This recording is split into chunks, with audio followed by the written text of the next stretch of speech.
नमस्कार दोस्तों, आप सभी का मेरे चैनल लीड स्टडी में स्वागत है। तो आज हम बात करेंगे चिनाब नदी के बारे में। तो चलिए शुरू करते हैं। तो सबसे पहले हम बात करते हैं चिनाब नदी का पुराना नाम क्या है, इसका वैदिक नाम क्या है। तो चिनाब नदी को असिकनी नाम से जाना जाता है। किस नाम से जाना जाता था पुराने समय में? असिकनी नाम से। अब इसको याद रखने का तरीका क्या है? तो आपने एक मूवी देखी होगी चन्ना मेरा, जिसमें कि निंजा जी जो होते हैं वो आशिक होते हैं। तो चन्ना मतलब चिनाब से बड़ा चन्ना, और चन्ना मेरा में वो क्या थे? आशिक थे, आशिकिनी। ठीक है। अब बात करते हैं इसके जो संस्कृत नेम की। तो इसका जो संस्कृत नाम है वह है चंद्रभागा। तो इसका संस्कृत नेम क्या हुआ? चंद्रभागा। तो चिनाब नदी का पुराना नाम क्या हुआ? असिकनी, तथा इसका जो संस्कृत नेम हुआ वो हुआ चंद्रभागा।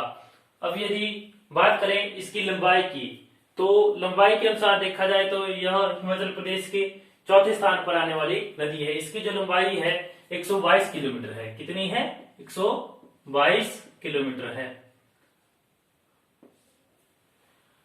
अब यदि हम बात करें इसके उद्गम स्थल की, तो यह चंद्रा तथा भागा के संगम स्थान तांडी से निकलती है तथा हिमाचल प्रदेश को किस स्थान पर छोड़ती है?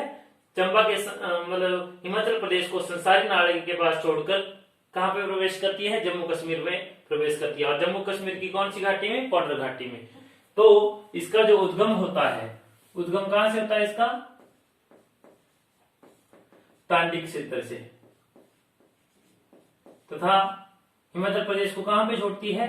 संसारी नाले के पास। और प्रवेश कहां करती है? जम्मू कश्मीर में। संसारी नाले के पास हिमाचल प्रदेश को छोड़ती है। अब बात करते हैं तांडी से जुड़े कुछ महत्वपूर्ण तथ्यों की। तो सबसे पहले जो तांडी है यह किसके लिए प्रसिद्ध है? तो यहाँ पे गुरु वशिष्ठ जो थे उनकी जो समाधि थी वो कहां पे बनाई गई है?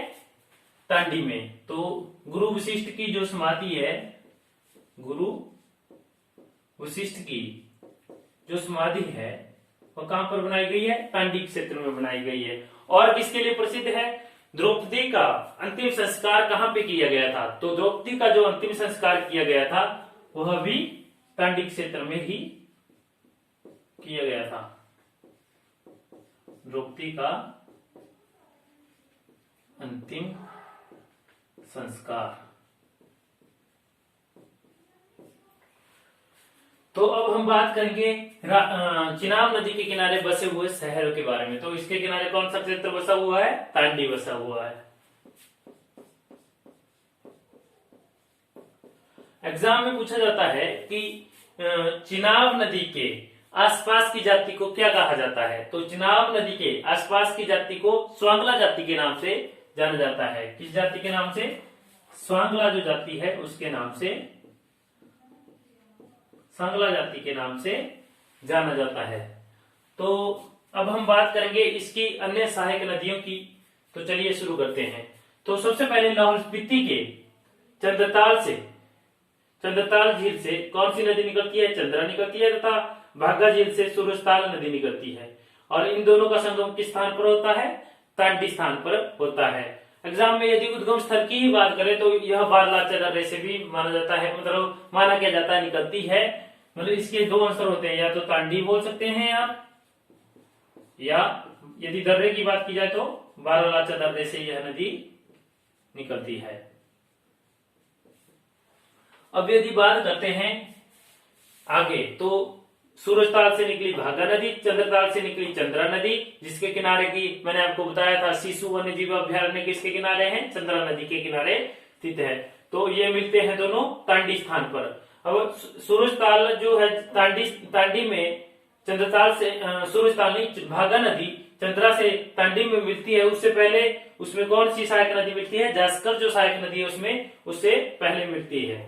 अब यदि बात करें हम तांडी क्षेत्र की, तो इसके बाद ये जो जलधारा है इसे या तो चंद्रभागा के नाम से जाना जाता है या चिनाब के नाम से जाना जाता है। तो इसके बाद लाहौल स्पीति में ही म्यार ग्लेशियर से इसमें कौन सी जलधारा मिलती है? म्यार जलधारा इसमें म्यार ग्लेशियर से निकलकर इसमें मिल जाती है। अब एग्जाम में पूछा जाता है कि चिनाब जो नदी है चंबा जिले में कहां से प्रवेश करती है? तो यह चंबा जिले में भुजिंद नामक क्षेत्र से प्रवेश करती है तथा इससे आगे चंबा में इसमें कौन सी सहायक नदी मिलती है या कौन सा नाला मिलता है, तो सेंचुतुआ नाला इसमें चंबा में मिलता है तथा यह चंबा को संसारी नाले में छोड़कर कहां पे प्रवेश कर जाती है, जम्मू कश्मीर की बॉर्डर घाटी में प्रवेश कर जाती है। तो अब हम बात करेंगे इससे जुड़े कुछ महत्वपूर्ण क्वेश्चन के बारे में। तो चलिए शुरू करते हैं। सबसे पहले चिनाब नदी का पुराना नाम क्या है, तो इसे असिगनी नाम से जाना जाता था। अब यह बात करें इसके संस्कृत नेम की, तो इसका जो संस्कृत नाम है वह है चंद्रभागा। अब यदि बात करते हैं इसकी सहायक नदियों की, तो चंद्रा, भागा, मियार जलधारा, जास्कर जलधारा और सेंचुतुआ नाला इसकी सहायक नदियां हैं। अब बात करें इसकी लंबाई की, तो इसकी जो लंबाई है 122 किलोमीटर है। अब यदि हम बात करें इसके उद्गम स्थान की, या तो तांडी बोलेंगे हम या तो बारालाचा दर्रा, और इसकी आसपास की जो जाति है उसे किस नाम से जाना जाता है, स्वांगला जाति के नाम से जाना जाता है। तांडी किसके लिए प्रसिद्ध है, मतलब यदि एग्जाम में पूछा जाए कि द्रौपदी का अंतिम संस्कार कहाँ पे हुआ था, तो कहाँ पे हुआ था, तांडी क्षेत्र में हुआ था। और गुरु वशिष्ठ की समाधि कहाँ पे स्थित है, तो वह भी तांडी में स्थित है। चिनाब नदी हिमाचल प्रदेश को किस स्थान पर छोड़कर जम्मू कश्मीर में प्रवेश करती है, तो संसारी नाले स्थान पर छोड़कर कहां पे प्रवेश करती है, जम्मू कश्मीर में प्रवेश करती है। तो इसी के साथ आज की यह वीडियो यहीं पे समाप्त होती है। अब अगली वीडियो में हम बात करेंगे ब्यास नदी के बारे में। तब तक के लिए धन्यवाद।